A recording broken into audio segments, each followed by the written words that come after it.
जब तक सेवा तब तक तो ठीक है। इतना सेवा परायण था, दिन भर खेत में काम किए। ये क्या पता कहाँ के भूखे प्यासे मेहमान हैं, हमारा ही घर देख लिए, सब के सब हमारे ही घर टपक जाते। पर जोर से नहीं चिल्लाई, मन में कही। पति ने कहा चुप चुप चुप, धर्म से विमुख हो जाएंगे। दरवाज़ा खोल, उनको भी खिलाई पिलाई नमक रोटी।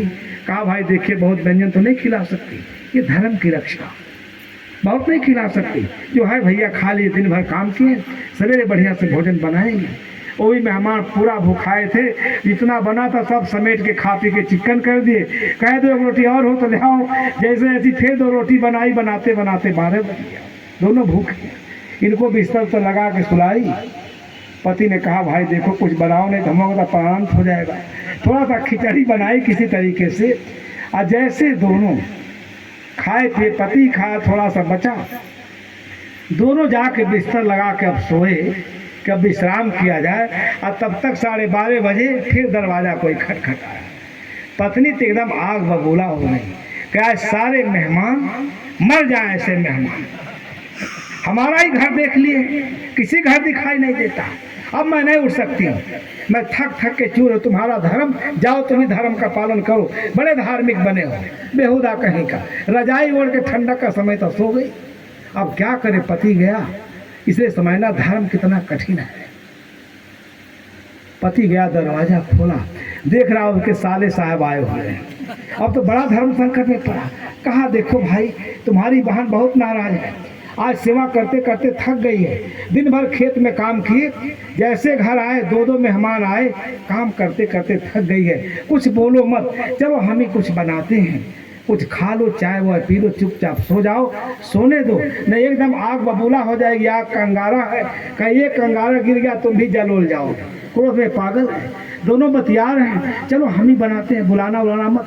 अभी सोई है, ये दोनों बात कर रहे हैं, आज जैसे सुनी कि हमारा भाई आया है, रजाई से छलांग लगा के निकली, कहीं बेहुदा कहीं का। तुम क्या जानेगा हमारा भाई क्या खाता है, हम लोग साथ में रहे हैं, पले हैं, बढ़े हैं, हमको सिखाता है। मेरा भाई, मेरे भाई को मैं घी लगा के रोटी खिलाई हूँ, दही खिलाई हूँ, बढ़िया व्यंजन खिलाई हूँ, तुमको क्या पता तुम क्या खिलाओ, हटो हटो हटो। तुरंत जाके बनाने लगी। पति देव कहते हैं देखो तुम्हारा नाम सुनते तो इसको मेरा जोश आ गया, छलांग लगा के निकल गई। सब कह रहे, कुछ कहना नहीं पड़ा। बंधुओं तो हम लोग हंसने के लिए कह देते। ये धर्म इतना कठिन है, धर्म का पालन, ये मर्यादाएं हैं। इसीलिए संतोषशील हमारे देश में शील का पालन, सदगुरु कबीर साहब ने कहा शीलवंत सबसे बड़ा सब रत्नन की खान, 3 लोक की संपदा रही शील में आन। शील धर्म की आधारशिला है। किसी भी विषम परिस्थितियों में शील भंग नहीं होना चाहिए, तभी आपके जीवन में धर्म का उद्घाटन होगा। सच्चे धर्म के रहस्य को आप समझ पाएंगे। अन्यथा माला जपते रहिए, माला फेरते रहिए, मंदिर जाते रहिए, आते रहिए, जीवन में कोई क्रांति, धर्म की क्रांति तो मूलतः नहीं घटने वाली है। शील उसकी आधारशिला है। सब कुछ लुट जाए फिर भी शील का पालन होना चाहिए। ये रत्न शील से आपका जीवन इतना सुंदर हो जाएगा। सब कुछ है, हम लोग आशीर्वाद देते हैं, शीलवा भव, बच्चों को जाओ शीलवाद। आज शील संपदा के से हीन होने के कारण ही घर घर में महाभारत छिड़ा हुआ। बहु रानी आती हैं, अब पूरे साम्राज्य पर तुरंत कब्जा कर लेती हैं, सास हाथ मल के बैठे रह जाती। अभी आज देखे बैठे तो भाई साहब कह रहे थे। इसलिए सदाचरण का, शील का बहुत बड़ा मूल्य है। अगर हमारी बेटी बहनें, आगे मैं बताऊंगा कबीर साहब क्या कहते हैं, इसी शील के पालन का संदेश दिया।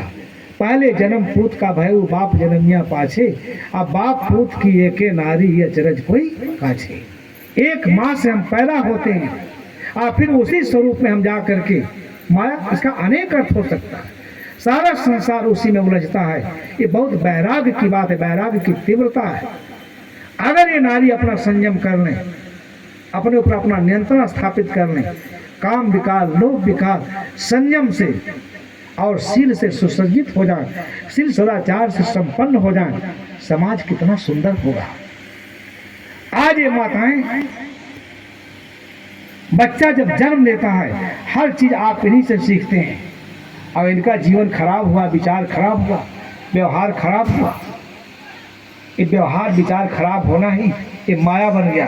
अगर विचार में परिपक्वता है, ज्ञान पूर्वक के सुंदर आचरण करती हैं, तो पूरा राष्ट्र स्तंभित हो जाएगा। इनका बहुत बड़ा मूल्य है, इनके जीवन का जिम्मेदारी है। इसलिए हमको आज अपने बेटियों को, अपने बच्चों को अच्छा संस्कार देने की जरूरत है। हम शिक्षा तो दे लेते हैं, ये अच्छा संस्कार नहीं दे पाते हैं। धर्म आचरण मनुष्य के लिए परम साध्य विषय है। धर्म से विमुख होकर कोई व्यक्ति इस संसार में सच्चे सुख का अनुभव किसी कीमत पर नहीं कर सकता। उसके जीवन में जहर घुल जाएगा और विकारों के अग्नि में धधक धधक करके जल करके मर जाता है, उसके हाथ कुछ भी नहीं लगता। इसलिए जीवन में सत्य की प्रतिष्ठा है, सत्य की मर्यादा है। अगर सुंदर आचरण करेंगे, सदगुरु कबीर साहब की साखियों में तो इतना सारगर्भित अर्थ है, श्रोता सुन करके एकदम साधना की गहराई में उतर जाता है। जब इस देश में कबीर साहब आए, हजारों साल से डींग हाँका जा रहा था, ईश्वर सातवें आसमान पर है, पूजा करो, पाठ करो, प्रतिष्ठा करो। ये बड़े बड़े तांत्रिक लोग हैं, कहते हैं आपके ऊपर शनिचर का प्रकोप चढ़ गया है। आप पढ़े लिखे लोग अपने घर में महामृत्युंजय का जाप कराते हैं, कहते हैं जो महामृत्युंजय का जाप करा लेगा उसके घर में मृत्यु नहीं आएगी। अरे मूर्ख, मृत्यु तो सब जगह खड़ी उपस्थित है, कैसे टाल दोगे तुम? कौन सा ऐसा जाप है, कौन सा ऐसा तंत्र मंत्र है? तंत्र मंत्र सब झूठ है, जग भर मोह मत को, सार शब्द जाने बिना कागा हंस न हो। हमारे अंदर जो काग बुद्धि है, विषय विकारों में डूब करके संसार के पथिक बन करके हमने अपने जीवन के महत्ता को आज तक नहीं समझा। कबीर साहब कहते हैं, कहाँ खोजोगे जब तुम स्वयं वही हो। हमें आश्चर्य होता है, उपनिषद का ज्ञान इतना अद्भुत ज्ञान है। काश इस देश के लोगों ने उस उपनिषद के ज्ञान का प्रचार किया होता, तो आज इस देश में मस्जिद नहीं होता। ध्यान से सुनिएगा, ये कबीर साहब का ज्ञान कितना अर्थपूर्ण है। कहीं गिरजाघर न होता, लेकिन भारतीय मनीषा की दुर्गत किसने किया? आरण्य ग्रंथों ने। आरण्य ग्रंथ तो उपनिषद नहीं है, उसके थोड़े से बाद के जो ब्राह्मण ग्रंथ हैं, सतपथ ब्राह्मण, गोपथ ब्राह्मण, इतना हमें कल्पना का पुट है कि पढ़ा लिखा व्यक्ति भूल जाता है। इतना लिखा गया ईश्वर के बारे में, परमात्मा के बारे में, उसके लोक के बारे में। संसार के लोग इतना ईश्वर के प्रति भूख जगा दी गई, वो ईश्वर के पाने की भूख से एकदम व्यथित हो गया, पागल हो गया। आज हर आदमी के पास हर कुछ है, लेकिन सोचता है इतना सुख यहाँ भोग रहे हैं, कौन सा ऐसा मंत्र तंत्र मिल जाता, कौन ऐसा बाबा मिल जाता, हमको टिकट काट देता, ईश्वर के लोक में जाकर हम चिरकाल तक वहां सुख भोगते। मनुष्य की बुद्धि इतनी रुग्ण है। अरे जब संसार का सुख भोगोगे वहां, तो ऐसा ही जगत होगा, जन्म होगा, देह बनेगी, मृत्यु होगी, सुख ऐश्वर्य विलास की वस्तुएं होंगी, इंद्रियां होंगी। क्या विषय है? इतना बारीक चिंतन किया सदगुरु कबीर साहब ने। जय खोजत कल्प हो गया घटई माय सो मोर, बाड़ी गर्भ गुमानते ताते परी गई दूर। अगर इस देश के लोग तत्वमसी, हमारे ईश्वर ने कहा, आप भी सुने होंगे, प्रज्ञानाम ब्रह्म, आत्मा ब्रह्म, ये हमारे दर्शन का सार है। कभी कभी मैं कहता हूँ, आप प्रश्न उपनिषद पढ़िए, जब वहाँ सब जिज्ञासु जाते हैं, प्रश्न पूछते हैं, भारद्वाज पुत्र सुकेशा जाता है, अंतिम प्रश्न उसने पूछा है, आप लोग ध्यान में रखिएगा कि हमारी धारा कितनी पतित हुई, ज्ञान की धारा। अगर वह धारा नहीं होती, इस देश में मुसलमान नहीं आए होते, इस देश में जाति पात के नाम पर इतना अत्याचार नहीं हुआ होता। ये देश कहाँ है? आज भी मंदिरों में मरे हुए चाम का नगाड़ा बजा के पूजा करते हैं, और एक आदमी चला जाता है, कहते तो शूद्र है, मंदिर पवित्र हो गया, और राष्ट्रपति तो भी उसको बहिष्कृत कर दिया जाता है। कहाँ आप इस देश की संस्कृति को, समाज को कहाँ ले जाना चाहते हैं? इसलिए कबीर साहब का ज्ञान का इतना मूल्य है। इस देश की एकता, अखंडता, धार्मिक एकता सबके लिए है, सबके लिए कहा। भारत के अतीत ज्ञान कोश की ऐसी मार्मिक व्याख्या की जीवन सरल भाषा में कि आम आदमी सुन करके आह्लादित हो गया। ये वचन वैसे ही है जो मैं कह रहा हूँ। वहाँ जाते हैं भारद्वाज सुकेशा और उससे प्रश्न पूछते हैं, ऋषि से अंतिम प्रश्न है, ज़्यादा कहने का समय नहीं है, कि महाराज मेरे पास कौशल नरेश का पुत्र हिरण्यनाभ राजकुमार आया था, उसने प्रश्न पूछा था, उपनिषदों को पढ़िए कि महाराज 16 कलाओं से युक्त पुरुष कहाँ रहता है। मैंने कहा मैं जानता नहीं, मैं आनंदित नहीं बोल सकता, झूठ नहीं बोल सकता, ये हमारा आदर्श है, चरित्र है इस देश का। इसलिए सदगुरु कबीर साहब ने इसको एक साखी में समेट दिया कि धर्म क्या है, साँच बराबर तप नहीं, झूठ बराबर पाप, जाके हृदय साँच है ताके हृदय आप। आए तो धर्म का कथा कहने वाला, सत्य का संदेश देने वाला भी सिर से पैर तक झूठ के आकंठ मदिरा में डूबा हुआ है। देश का कल्याण कैसे होगा बंधु? रात दिन झूठ की कथा कही जा रही है। माला जप करो, ध्यान करो, परमात्मा मिल जाएगा। इतनी अकल इस देश को नहीं आया कि क्या परमात्मा भौतिक वस्तु मिल जाएगा। मन इंद्रियों से क्या मिलता है आपको? भौतिक द्रव्य मिलता है। इसलिए उनका ज्ञान इतना तीक्ष्ण है, उपनिषदों के बिल्कुल नजदीक है। तो वहां कहता है ऋषि कि महाराज मुझे आप उसका ज्ञान कराइए को 16 कलाओं से युक्त पुरुष कहाँ रहता है। मैंने उसको कहा मैं जानता नहीं, अगर जानता तो मैं अवश्य बताता। अनित्य बोलना मेरे लिए संभव नहीं है। झूठ बोल करके ही तो हमारे लोग, हमारे धार्मिकों ने इस देश की दुर्गति कर दी। जितने कथावाचक हैं जैसे लगता है ईश्वर के लोग से मिल के आए हैं, आपको बैठ के कथा भागवत में मंत्र बताते, ये करो वो करो। हम तो सुनते शर्म आती है। शनिवार को फला कोन में दीपक बालो, किससे? तिल के तेल से तुम्हारे घर में धन लक्ष्मी आकर निवास करेगी। अरे लक्ष्मी पुरुषार्थ से आएंगी, दिया जलाने से नहीं आने वाली। मर जाओगे, लोगों को दुर्भिक्ष बना दोगे। इसलिए ज्ञान की आवश्यकता है। संसार में जो कुछ मिलता है वो पुरुषार्थ से मिलता है, परिश्रम से मिलता है। बिना परिश्रम के आपको कुछ भी नहीं मिल सकता।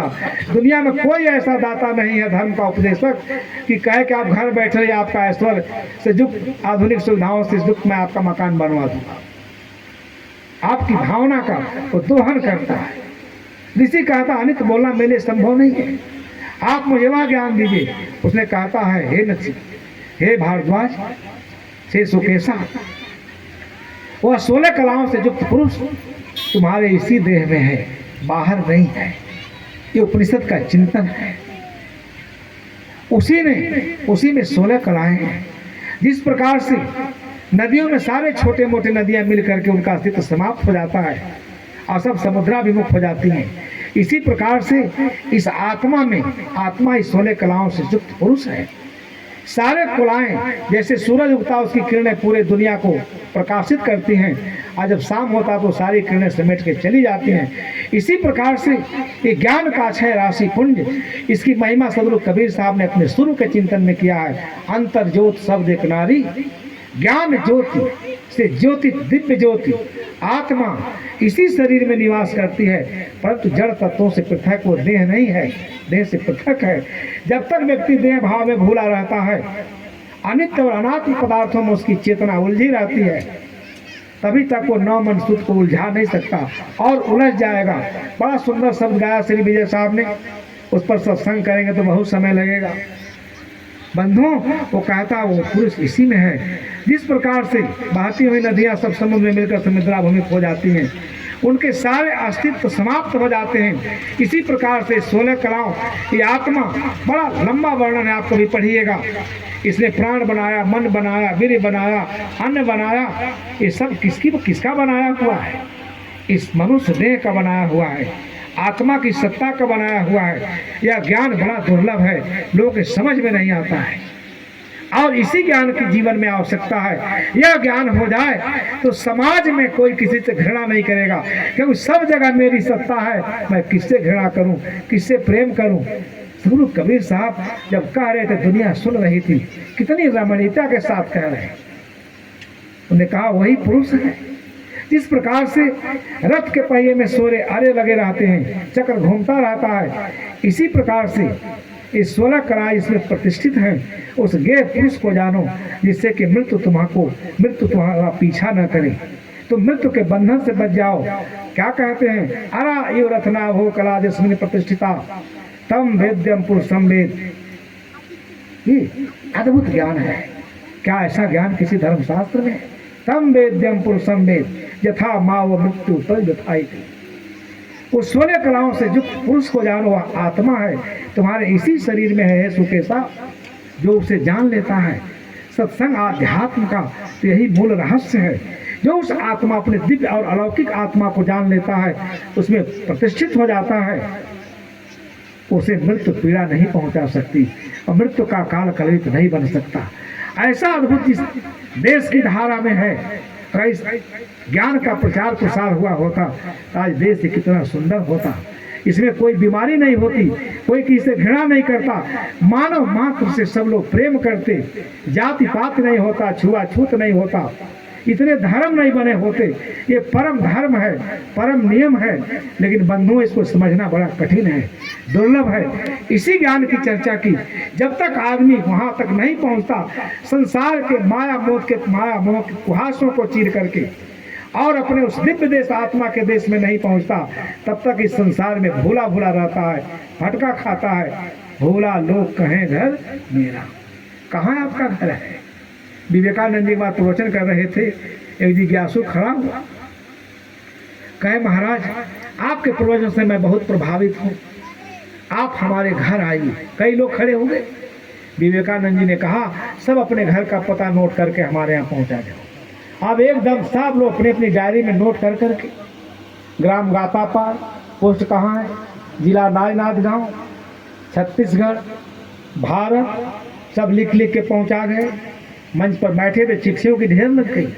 विवेकानंद ने कहा भाई मेरे प्रश्न को आप लोगों ने समझा नहीं, ये तो सब भौतिक घर है, कभी विनाश हो जाएगा, कभी आप ही चले जाएंगे। हमने कहा कि आप अपने असली घर का पता बताइए। सबके सब चेहरा देखते रह गए। हमको तो अपने घर का पता ही नहीं है। साहब कहते हैं बंदे करिले आप निवेरा, आप जियत लख वाप ठवर कर मुँह कहाँ गए तेरा।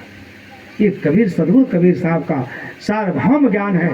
वह हमारा घर, हमारी स्वरूप स्थिति है। विस्तार से चर्चा करने का समय नहीं है, कुमार साहब अभी डांट देगा। इससे मैं बहुत डरता हूँ। पढ़ा जाएगा वो हमारा जो सार्वभौमिक ज्ञान है, जो ऋषियों का ज्ञान है, कहीं वहाँ ईश्वर परमात्मा की चर्चा नहीं है। ये नहीं कहा कि ब्रह्म है, ईश्वर है, बैठ के सुमिरन करो, भजन करो, माला लेके फेरो। कबीर साहब में कितना साहस है, कहते माला मुंह से लड़ी पड़ी क्या फेरत हो मुंह। अरे मन को क्यों नहीं फेरता, गुरु से मेला हो। सारी बीमारी मन में है, माला तो मन की भली।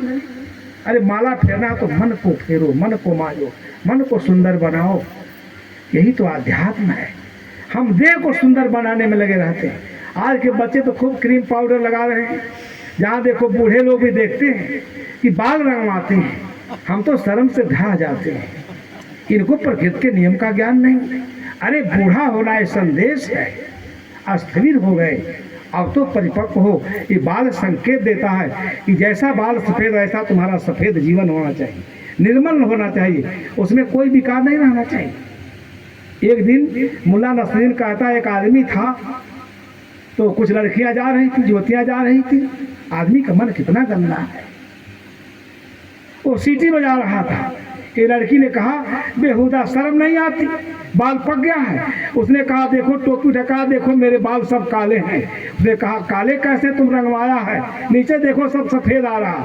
कहा देखो बाल तो काला है ही है, अंतःकरण भी सब काला का काला है, इसलिए मैं बाल काला किया हूँ। आज आदमी का अंतःकरण काला है, स्वच्छ नहीं है, बाल रंगता है, सजाता संवरता। अरे इस शरीर को क्या सजा रहे हो? सुंदर लगोगे जब मन को परिमार्जित करोगे, मन सुंदर होगा, मन में सुंदर भाव होगा, मन में सुंदर विचार होगा। कि बाल रंगने से तुम सुंदर हो जाओगे, सोना पहनने सुंदर हो जाओगे, अच्छी साड़ी पहनने सुंदर हो जाओगे, वो नहीं हो सकता। मन में इतनी मलिनता है, इतनी दुर्गंध है, कैसे साफ करेंगे? मन को मांझना यही आध्यात्म का सार है। कहीं नहीं कहा गया बैठ के माला फेरो, सातवें आसमान पर ईश्वर है, परमात्मा है। हमारे ऋषि मुनियों का एक पावन दृष्टिकोण है कि हमारा परमात्मा कहाँ है। आप केन को पढ़िए, उपनिषदों के सारे दर्शन को पढ़िए, इस उपनिषद को पढ़िए, इतना सुंदर सुंदर पावन विचार है। हमको नई नई आँख देता है, नई नई दृष्टि देता है।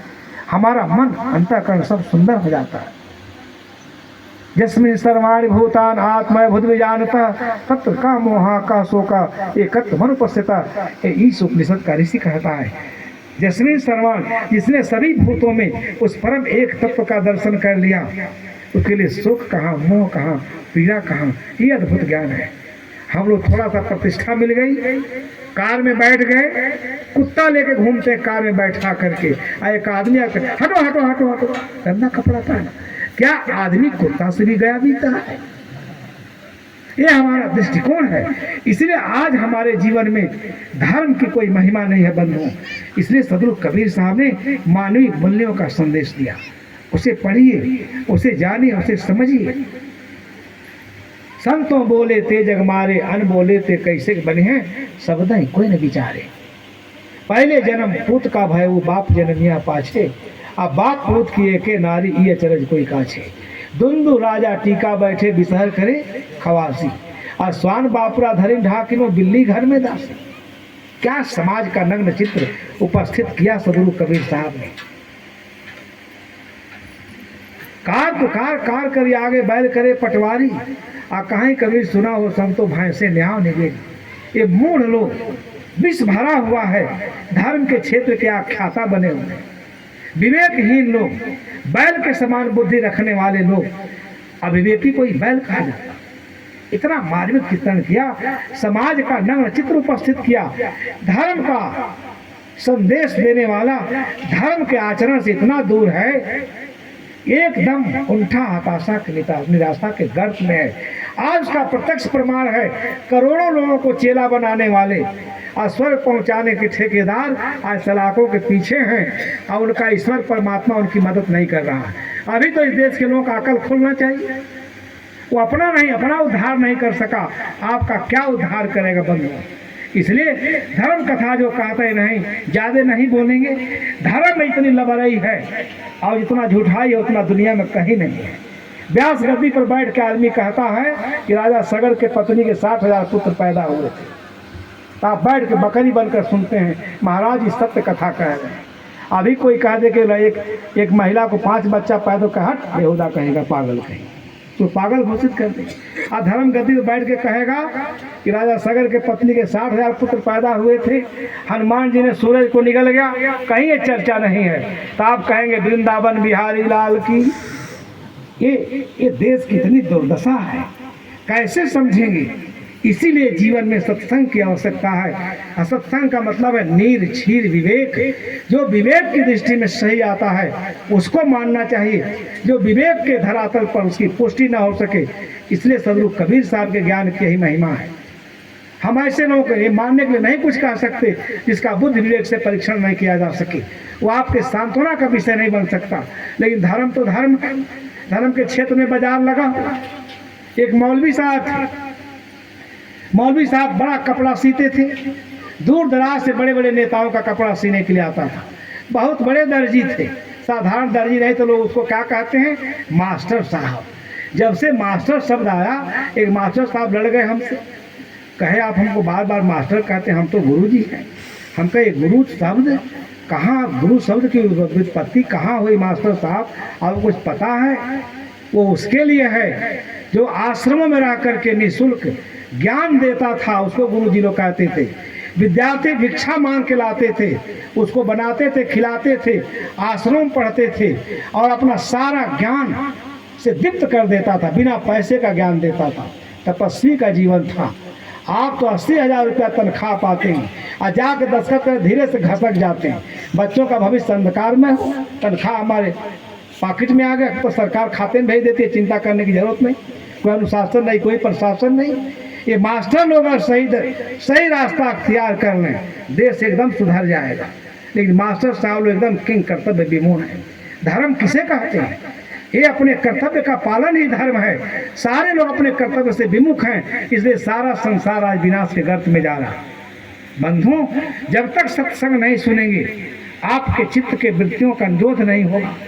लेकिन धर्म के लोग तो बाजार लगा बैठे हैं, पाप करो, हिंसा करो, हत्या करो, चोरी करो, बेईमानी करो, सत्यनारायण महाराज कथा सुना देंगे, सारा पाप कट जाएगा। इतना सस्ता नुस्खा है। आप बताइए, इससे पाप बढ़ेगा कि घटेगा? आपके यहाँ यज्ञों का विधान नहीं है। हमारे एरिया में आजकल गांव यज्ञ हो रहा है। 10-10 लाख रुपए इकट्ठा होता है, 20-20 लाख इकट्ठा होता है और रासलीला करने वाले आते हैं, शराबी कबाबी, मुकुट लगा के नाचते हैं, डांस करते हैं, राम बनते हैं, कृष्ण बनते हैं, सीता बनते हैं। ये हमारी बहनें विदाई करने जाती है सीता जी का, इतना आँख फूट गया है। लड़का साड़ी पहन के बैठा है, सीता जी बन गया है। कथा कहता आज जगत जननी की विदाई हो रही है। जिसका सौभाग्य जगह है उनके खोइछा में हमारे यहाँ कहते विदाई होता है, उनको दान दे दीजिए। ये अपना नथिया झुल्ली उतार के सीता जी को उस लवंडे को दे के चली जाती है। यही धर्म है इस देश में। इतना कूड़ा कचरा है, कहने में शर्म आती है। और किसी सभ्य आदमी को एक पैसा नहीं दान नहीं। अब वो सीता जी ले गए और सीता जी अपना कपड़ा उतार दिया, बाजार में बेचा, ठाट से शराब पी रहा, खा रहा। इनका दान स्वागत हो गया। आज सत्संग सुनने की जरूरत है। आज समाज इतना गंदा हो गया। आज धर्म के क्षेत्र में तो कहीं धर्म की चर्चा ही नहीं है, सब अधर्म की चर्चा कर रहे हैं। और सब बैठ के गाय बैल बकरी और चंदा लगा के बैठ के सुन रहे हैं। इतना आँख आप लोगों को आँख फोड़ते हैं, विवेक से अंधा बनाते हैं, सारा धन ले जाकर के शराब कबाब में उड़ाते हैं। आप कहते हैं हमको तो स्वर्ग मिल ही गया, भगवान राम का कथा सुन ली, अब क्या चाहिए, जगत जननी का दर्शन कर ली। इस देश के दुर्दशा पर शर्म आती है। बंधु, इसे धर्म की कथा, ये धर्म नहीं है। धर्म की चरितार्थता पवित्र जीवन में है। कोई धर्म आपको नहीं दे सकता। धर्म के रहस्य का उद्घाटन, धर्म की एक मर्यादा है। जिसके जीवन में धर्म, जिसने अपने जीवन में धर्म का दर्शन नहीं किया है वो महाअभागा है। एक दृष्टांत सुनाऊं। अब मौलवी साहब गए, खूब धर्म किए थे, मास्टर साहब थे, मास्टर पर मैं भटक गया। मास्टर साहब नाराज होंगे, अगले साल बुलाएंगे भी नहीं कि साहब तो हमारे ही पीछे पड़ गए थे। बड़ी विडम्बना है दुनिया। अब मास्टर साहब चले गए वो हज करने के लिए। हज करके जब मुसलमान आते हैं, जैसे आप लोग चारों धाम करके आते हैं, कहते अब तो सारा बिकार गया, धुल गया, जितना पाप वाप किए सब पंडित जी कथा सुना के ले गए अपने घर। वो लोग ठिका लिया आपका पाप धोने का। अब गए हज करके आए, तो हज करके जब आते हैं तो एकदम कोई झूठ उठ नहीं बोलते हैं, कहते हाजी साहब कहलाते हैं। कबीर साहब के काजी कौन कितेब बखानी, अझंखत बखत रहो निस्बासन मत ये कौन नहीं जाने, बेहुदा कहेंगे। इतना बढ़िया शरीर आया, सुन्नी करता है उसका, आकार के उसको मुसलमान बनाता हो, तो आदमी के रूप में आया, तुम जबरदस्ती मुसलमान बनाते हो। कबीर साहब का ज्ञान का बड़ा मूल्य है। आए बैठे थे, एक दिन एक नेता का कपड़ा आ गया, बनारस से बनता है, सोने का उसमें तार लगा हो, जैसे हमारे बहनों के लिए साड़ी बनती है बनारस में, उसको फूंक दिया जाता है, 5 लाख का सोना निकले। अब नहीं बनता, पहले बनता था। अब ऐसा स्वर्ण से जड़ित कपड़ा आया। अब देखे जैसे हाजी साहब, उनका मन जो एकदम चकचका गया। अपने चेलों से कहते हैं, छोड़ दिए थे काटना पीटना, कह देखो हम हज करके आए हैं, कपड़ा काटने का ऐसा काम है, कहीं न कहीं चोरी करते रहे। और एक दिन वो क्या की थी, सपना देख लिया हज करने के बाद। आए तो सपना देखने के मैं मर गया हूँ, मुझे दफनाने के लिए ले गए हैं, दफना के चले आए हैं। खुदा के फरिश्ता आए हैं वहाँ पर, सारा हिसाब किताब ले रहे हैं। तुमने बहुत इतना कपड़ा चुराया, इतना कपड़ा चुराया है, जितना कपड़ा चुराया सबका झंडी तुम्हारे कमर पर लगी रही। और क़यामत के दिन तक तुमको नरक भोगना इसमें। तब तक उनका नींद खुल गया। कहे राम राम राम, हाय अल्लाह पाक, तुम्हारे में बड़ा दम है, हमारे सच्चाई का तुमने उद्घाटन कर दिया। मैं तो बहुत कपड़ा चुराया हूँ और सब हमारे कब्रिस्तान पर झंडी लगा हुआ। गए, कहे देखो आज से मैं कपड़ा नहीं काटूंगा अपने चेलों से। कहे उस्ताद अब तो सिखा दिया, आपको काटने की ज़रूरत नहीं है। कहे तुम लोग कपड़ा काटो, जो मर्जी करे वो करो, मैं दुकान में आऊँगा। और जैसे नेता का कपड़ा आया, देख करके इनका मन ललच गया। कहे पूरे ज़िंदगी में ऐसा कपड़ा सीने का सौभाग्य नहीं प्राप्त हुआ। सबको बुलाया, कहे देखो नेता का कपड़ा कहीं बिगड़ जाएगा तो बड़ी भारी दंड भरना पड़ेगा, तुम लोग छुओ मत। कहे अरे हुजूर आपका आदत है बिगड़ गई है, हज करके आए हैं, कहीं दाएं बाएं कुछ कर दे सारा हज आपका नापाक हो जाएगा। कहे देखो जब हम कपड़ा काटने बैठे तो तुम लोग याद दिला देना, कहना झंडी झंडी झंडी, हमको रात का सपना याद आ जाएगा, नहीं काटेगा। बैठ गए काटने के लिए। अरे काटने के लिए बैठे, अब मन में इतना मन विकृत है, इसलिए कई मन को चिन्हो मोर भाई। कबीर साहब का ज्ञान का देश पढ़ा होता, सुना होता, आज मंदिर मस्जिद को लेकर झगड़ा नहीं होता, राम और अल्लाह को लेकर झगड़ा नहीं होता। मैं आज तक राम का पता चला अयोध्या में न अल्लाह पाक आए वहाँ से अपना मस्जिद रखवारी करने के लिए, और सारे कार सेवक तोड़ डाले, और ये लोग मस्जिद में बैठ कर अल्लाह अल्लाह पुकारते रहते। कहीं सब झूठी बात, उस परम सत्य की व्याख्या की। सब में राम का वास है, देखने के लिए दृष्टि होनी चाहिए। अब इसका मन इतना डवाडोल हो गया हाजी साहब का, कह दिया है कि तुम सबकी दृष्टि पड़ी हुई थी, सब देख रहे थे उनके चेले, इनकी आदत खराब है, कहीं हाथ साफ कर देंगे, इनका हज खराब हो जाएगा। अब देख रहे थे कपड़ा काटे, इधर चुराए दाएं बाएं चुराए, आधा घंटा हो गया नहीं दाव रहा, एकदम पैनी दृष्टि थी। जब थोड़ा इधर कर कहे तो झंडी झंडी हाथ उनका रुक जाता था, कहते हमको बचने का, हमारा हज पवित्र न हो। अब एकदम मन में भाव आया, इसमें से थोड़ा काट ही देना चाहिए, कम से कम एक बटुआ एक बंडी भी बना लेंगे तो नाम रहे कि मैंने मंत्री के कपड़ा का बंडी पहना था, हमको कहाँ नसीब होगा।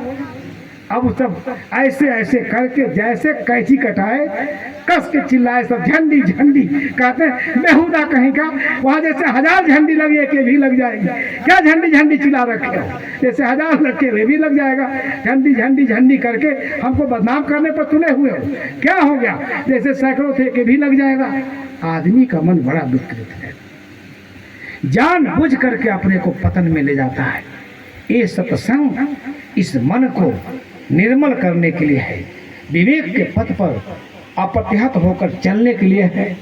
बंधुओं, कबीर साहब ने, भारत के सारे मनीषियों ने इसी की शिक्षा दिया है। अगर मन निर्मल नहीं हुआ तो सारा सत्संग, सारा भजन, सारा प्रवचन, कथा सुनना सब निरर्थक गया। इसलिए कहा जाता है, कथा इसलिए सुना जाता है कि मन हल्का हो जाए, हल्का, क्योंकि सारा संसार मन में समाया है, दुर्गंध से आवृत है। वो कैसे साफ होगा, कैसे स्वच्छ होगा, कैसे निर्मल होगा। आदमी जब श्रवण करता है, जगत के वास्तविक स्थिति को, वस्तु स्थिति को देखता है, उसका मन कांप जाता है, अतीत की तरफ निहारता है कि मैं जीवन भर तो कंकड़ पत्थर इकट्ठा किया, ये राजमहल बनवाया, घर बनवाया, बेटा बेटी पुत्र परिवार के राग मोह में एक सद्धर्म नहीं, कोई पुण्य पाप है नहीं, मैं तो एक हारे हुए जुआरी की भांत आज कल में यहाँ से प्रस्थान करने वाला हूँ। तो उसकी आत्मा चौंक जाती, जाग जाती है कि मैंने तो कुछ किया ही नहीं। इस सद्धर्म के मार्ग पर चलने के लिए सत्संग प्रेरणा देता है। इसलिए मैं थोड़ा सा विचार आपको दिया, कबीर साहब को इस रूप में समझें। सदगुरु कबीर साहब को, उनको सदगुरु कहा जाता है, संत शिरोमणि कहा जाता है। संसार में ऐसे दुर्लभ ज्ञान की व्याख्या की। मैंने कहा संतों बोले ते जग मारे, अन बोले ते कैसे बने हैं। इतनी साहस है, कहते हैं सत्य बोलता रहूँगा, दुनिया को सुना के रहूँगा, चाहे मेरा गला कोई काट दे। अनेक जगह पाया है। आप कल्पना कर सकते हैं इस अद्भुत ज्ञान की हम चर्चा करते हैं। पहले जनेऊ जो ब्राह्मण होना मेहरी क्या पहना है, आज नहीं कह सकते, कोई नाराज हो जाएगा। यहाँ कुछ लोग जन्म जात ही ठेकेदारी लेकर आते हैं, हम ईश्वर के भाई भतीजा हैं, सगे रिश्तेदार हैं, जब तक हम टिकट नहीं काटेंगे, कथा नहीं सुनाएंगे, स्वर्ग के दरवाजे पर ताला लगा हुआ है। सदगुरु कबीर साहब की ज्ञान में कितनी महिमा है, सब के लिए दरवाजा खोल दिया भक्ति का, सर्व मुक्ति सर्व भक्ति का अभियान चलाया। उस पद की महिमा है। अगर मैं सत्य नहीं बोलता हूँ तो एक घोर समाज, हजारों साल से अंधकार में जीने वाला समाज फिर 1000 साल तक अंधकार में जिएगा, कौन बाह पकड़ेगा। ये अभी हमारे बंधु लोग कह रहे थे, हमारे कबीर साहब के आचार्य पद, कबीर पंथाचार्य लिखने वाले अपने माता जी की प्राण प्रतिष्ठा कर रहे हैं। ये कितनी दुखद है। कौन है दुनिया में जो प्राण प्रतिष्ठा कर देगा। ये जन भावना, ये धार्मिक आर्य भावना, आप सत्य को समझने की चेष्टा करिए। सदगुरु कबीर साहब कहते हैं, अगर मैं नहीं बोलता हूँ दुनिया मुझे मारने दौड़ती है। संतों देखत जग बौराना, साँच कहें तो मारन धावे झूठे जग। उनके मन में बड़ी पीड़ा थी, वेदना थी। अगर मैं सत्य नहीं कहूँगा तो संसार कहाँ जाएगा। सत्य कहूँगा मेरा जीवन रहे या न रहे, लेकिन सत्य का आचरण करके लाखों लोग और गौरवान्वित होंगे और सत्य का, मोक्ष का दर्शन अपने इसी प्रत्यक्ष जीवन में करेंगे। तो मैं नरक में भी रहूँगा तो भी मेरा नरक में रहना हजारों साल स्वर्ग में रहने के बराबर है। वह अद्भुत ज्ञान है सदगुरु कबीर साहब का। बंधु के कहते हैं, संतों बोले ते जग मारे, अन बोले ते कैसे बने हैं, शब्द ही कोई न विचारे। आप लोग सत्संग सुनते हैं, शब्दों पर, एक एक शब्दों पर विचार करना चाहिए। अगर शब्दों पर विचार नहीं करेंगे तो आपके जीवन में भारी हानि होगी। अंधविश्वास, अज्ञान, ढोंग, पाखंड, आडंबर में उलझा हुआ आदमी अपने जीवन को कृतार्थ नहीं कर पाता है। ऐसा अद्भुत जीवन दोबारा मिलेगा नहीं, यह कहना असंभव है। इसलिए सदगुरु कबीर साहब ने मनुष्य जीवन की बड़ी महिमा गाया। मानुष जन्म पाए के चूके अब की घात, जाए परे भव चक्र में सह घनेरी रात। किसी भी बुद्धिमान व्यक्ति को ये शंका नहीं होना चाहिए कि मैं इसी जीवन, हम लोग से प्रश्न पूछते हैं, धान से धान होता है, गेहूं से गेहूं होता है, आदमी हाथी घोड़ा कैसे हो जाएगा? ये पढ़े लिखे वालों का प्रश्न होता है। हम लोग तो बड़ा आश्चर्य पड़ जाते कि आखिर में आदमी पढ़ा क्या है। किताब पढ़ा है, किताब का कीड़ा, तब तो विवेक जरा भी नहीं है। अरे आदमी के देह से जड़ तत्वों का निर्माण होता है। 5 तत्व हैं, 4 तत्वों शरीर की रचना होती है, लेकिन ये चेतना नहीं है इसमें। अगर इसमें चेतना होती तो जड़ तत्वों के संयोग में भी आदमी को बोलना चाहिए, हिलना डोलना चाहिए। ये तो सहज समझ सकते हैं। चारों तत्वों का संयोग है और केवल चेतना निकल गई, लोग का जल्दी हटाओ हटाओ हटाओ, लाश हो गया, मर गया। कहाँ चेतना है? जब जड़ तत्वों में ही चेतना नहीं है बंधुओं, आप में कैसे चेतना आएगी? चेतना, जड़ और चेतन दोनों अनादि हैं और चेतन अनंत चेतन है, अपने अपने कर्म और संस्कारों को लेकर यात्रा करते रहते हैं। सदगुरु कबीर साहब ने कहा, क्या कहा? मानुष जन्म पाए के चूके अब की घात, अजाय परे भव चक्र में सहे घनेरी लात। इस बात को याद रखना उनके चिंतन का सार है। जीवन प्रवाह यहीं तक सीमित और परिमित नहीं है। अनंत जन्मों की यात्रा करते हुए आज ये मोक्ष के वरदान स्वरूप पड़ा मनुष्य देह में आप आए हैं। अगर यहाँ भूल चूक हुई तो फिर आपका आवागमन का रास्ता बड़ी दुर्गम हो जाएगा, दुरूह हो जाएगा। और अनंत की यात्रा पर कोई पुण्य पाथे नहीं, कोई संबल नहीं। यही ये संबल कर लो, आगे भी सही बात। लेकिन आप तो स्वर्ग खरीदने के चक्कर में पड़े। आदमी के पास अगर कहीं स्वर्ग होता तो अडानी अंबानी वहाँ चले गए होते, खरीद को भी लेके चले आए होते पृथ्वी पर। बोध के बिना, सत्य और तथ्य के बोध के बिना ये मनुष्य प्रबुद्ध मानव इस दुनिया में कितना पाप कर रहा है और अपने जीवन और अपने सभ्यता को कितनी कलंकित कर रहा है। बंधुओं, उठने और जागने की जरूरत है। उत्तिष्ठत् जागृत प्राप्य बरान निबोधत सुरस्य धारा निस्ता दुरत्या। ये हमारे महापुरुषों ने आज हजारों साल पहले कहा।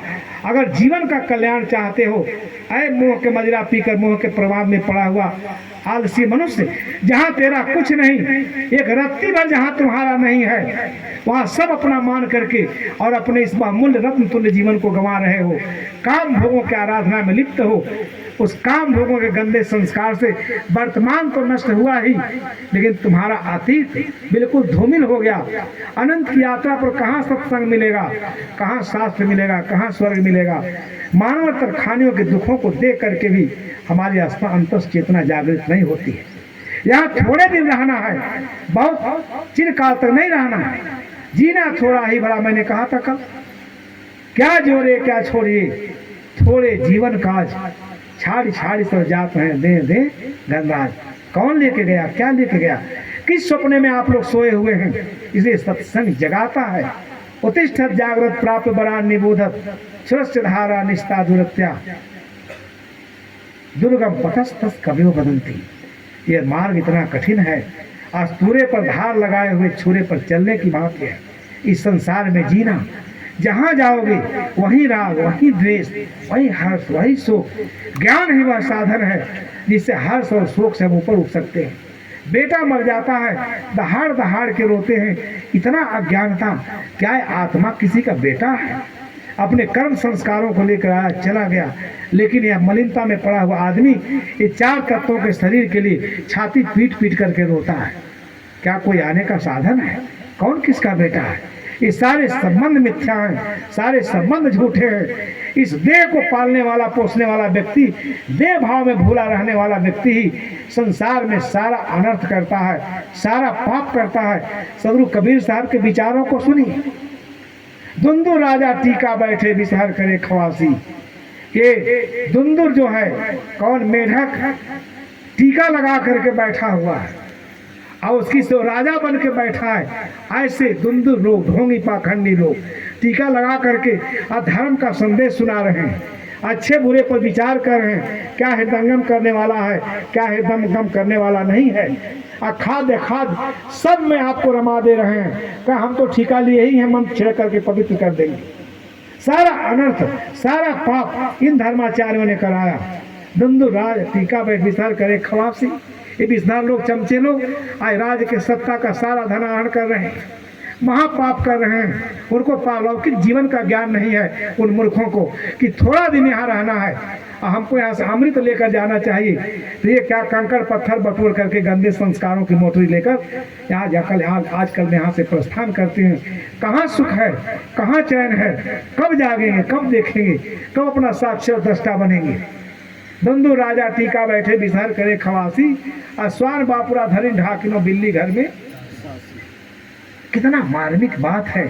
कुत्ता अपना गुप्तांग ही नहीं ढक पाता है, पोंछ उठा सारा नंगा बदन दुनिया देखता है। ऐसे चरित्रहीन लोग, आज कितना दुखद बात है। चरित्र के भ्रष्ट लोग, पथभ्रष्ट लोग आज संसद विधानसभाओं में जाकर हमारे लिए कानून बना रहे हैं। वो जमाने में भी ये था, ये साधारण बातें नहीं, इनको पढ़ना चाहिए मूर्खों को। जो चरित्र भ्रष्ट है, भ्रष्टाचार का कंठ मदिरा में डूबा हुआ है, चरित्रहीन है, पथभ्रष्ट है, वो आज चुनाव जीत करके कहाँ जाता है, संसद में जाता है, हमारे आपके लिए कानून बनाता है। ये सदगुरु कबीर साहब की मीमांसा है। जीवन में केवल चरित्र का मूल्य है। चरित्रवान व्यक्ति किसी पद पर नहीं है तो भी उसका सुगंध चारों तरफ फैल जाती है। और दुष्चरित्र कहीं भी है, इसलिए उपनिषद का ऋषि लिखता है, ना विरतो दुष्चरिता ना शांतो न समाहित ना शांत मानसो वापी प्रज्ञा ने वापदात। उपनिषद को आप लोगों को पढ़ना चाहिए। बहुत सारे लोग यहाँ बैठे हुए हैं। ऋषि कहता है जो दुष्चरित्र से निवृत्त नहीं हुआ है, जिसकी इंद्रियां शांत नहीं है, अशांत चित्त है, जिसको समाधान नहीं, समत्व नहीं, जिसकी इंद्रियां बहिर्मुख हैं, भोगों में डूबी हुई हैं, भोग की लिप्सा से जो पागल है, दरिद्र है। अनेक ऐसे प्रसंग आएंगे। आपके जीवन को कौन नष्ट करता है? कोई नहीं नष्ट करता। इसे सत्संग सुनने की सार्थकता है। कहता है प्रज्ञा के बल से, मेधा के बल से, बुद्धि के बल से आत्मज्ञान की उपलब्धि असंभव है। चरित्र की प्रमाणिकता है। ना भी तो दुष्चरिता, जो दुष्चरित्र से निवृत्त नहीं हुआ, जिसकी इंद्रियां शांत नहीं हुई, जो अशांत चित्त है, जिसको कोई समाधान नहीं, समत्व नहीं, वो केवल बुद्धि के बल से ज्ञान की प्राप्ति नहीं कर सकता। बंधु, एक दृष्टांत सुनाकर अपनी बात खत्म कर